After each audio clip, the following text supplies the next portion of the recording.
Hello, so welcome sa ating channel. Ako po si Madam P.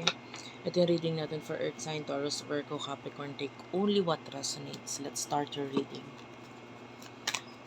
Timeless love reading, guys. Please do comment down below.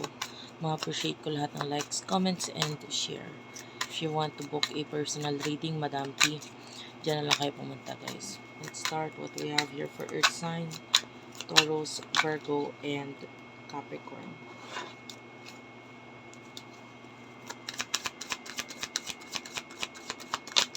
Meron tayong special channel for Earth Sign. Please do check it out, Earth Sign Philippines.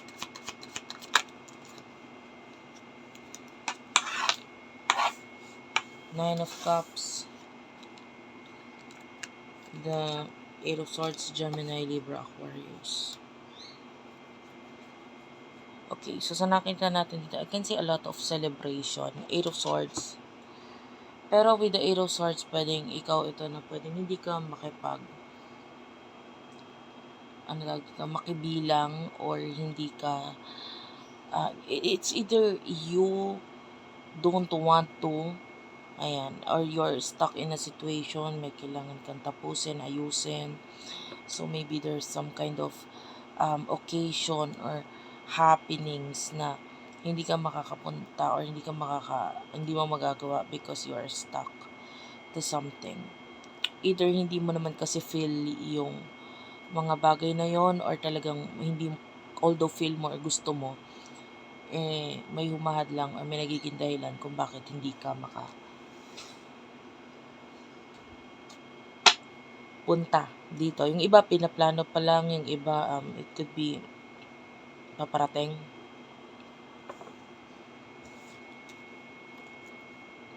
Person nakakonect mo, spirit guides, angel guides, sino to?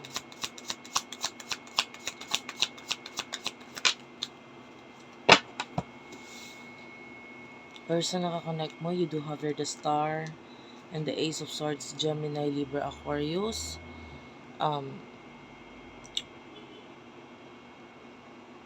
Aquarius energy. Nakakuha tayo ng energy ng like a friend or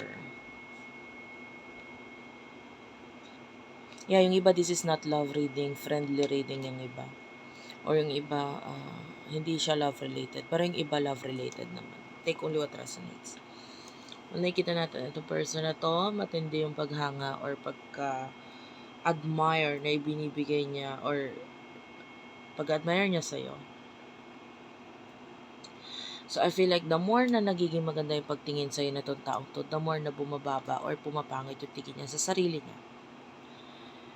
But, I feel like ikaw hindi ganon. Although, yung iba hindi mo naman kasi alam na ganito yung nasa isip nitong taong to, no? Pero, maybe, alam mo yung sarili mo, whether pangit or maganda, yung nakikita mo sa sarili mo, nakikita natin, tinanggap mo na yon, tinatanggap mo na lang yon.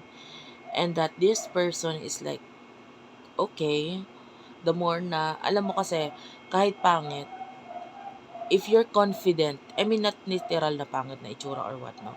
Of course, wala namang ganun. But, whether pangit na pagtingin mo sa sarili mo, tapos natutunan mong i-accept, and embrace mo, and now you're confident enough, you might notice, no, na pag nilabas mo yung confidence mo, of course, meron pa rin mga haters or ayaw nung ganun-ganyan, maraming nasasabi. Pero, meron din namang gusto nila yon because they don't admire you for being the real you. They also admire your confidence, na which is alam nila sa sarili nila wala sila nun. And the more you do, or the more na ilalabas mo yung confidence na yun, acceptance na yun sa sarili mo, nakikita natin itong taon to, lalo siyang humahanga sa'yo.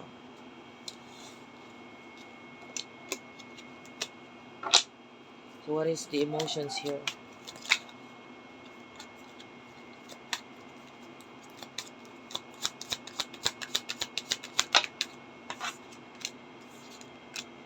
Ace of Pentacles is here, the Tower, the World, dalawang major arcana.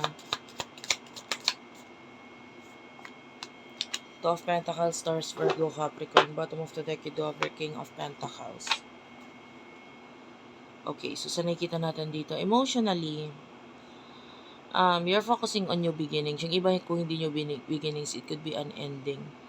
Or may mga nag-e-end sa buhay mo, or mag-e-end pa lang.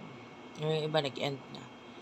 But I feel like, with the Ace of Pentacles, dahil dito sa endings na to, nagfo-focus ka doon sa new beginning. Of course, pag may mga endings, may mga new beginnings. And doon ka nagfo-focus sa new beginnings. The world is here. So, nakikita natin yung person na ito could be someone na malayo sa'yo. There's distance. And the Two of Pentacles, medyo nagkakaroon siya ng pagdadalawang isip regarding sa sitwasyon niya ngayon, kung anong dapat niyang gawin. And emotionally, with the Two of Pentacles, nakikita natin itong person na ito, parang willing siyang gumastos na may kinalaman sa'yo.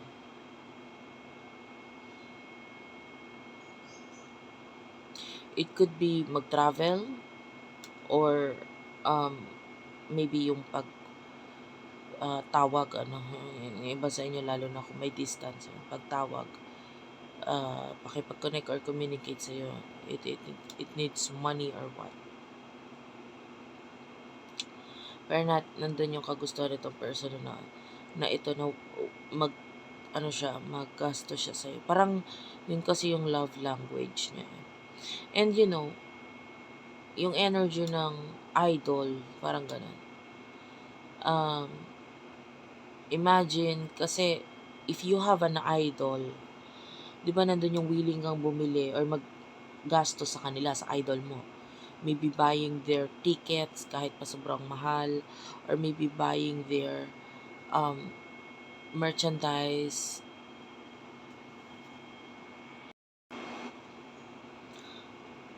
Okay, sorry about that. Actually, naputol lang yung video. So, ayun.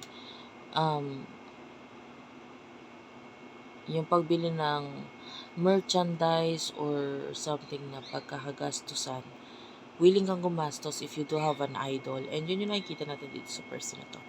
Willing siyang gumastos sa'yo. Like, yeah, can you see the picture here? It's like a sugar daddy kind of energy. But of course, hindi naman yun yung sinabi ko, literal na case or what. So, what will happen in the near future for the both of you?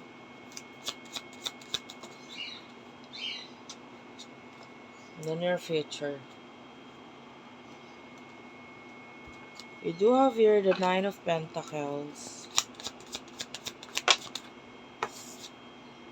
the Ten of Wands, the Fool, and the Knight of Swords. This is Gemini, Libra, Aquarius. Major Arcana, the Fool. Nine of Pentacles is also here. Bottom of the deck is the Hierophant, another major arcana. So, in the near future, nakikita natin yung energy mo.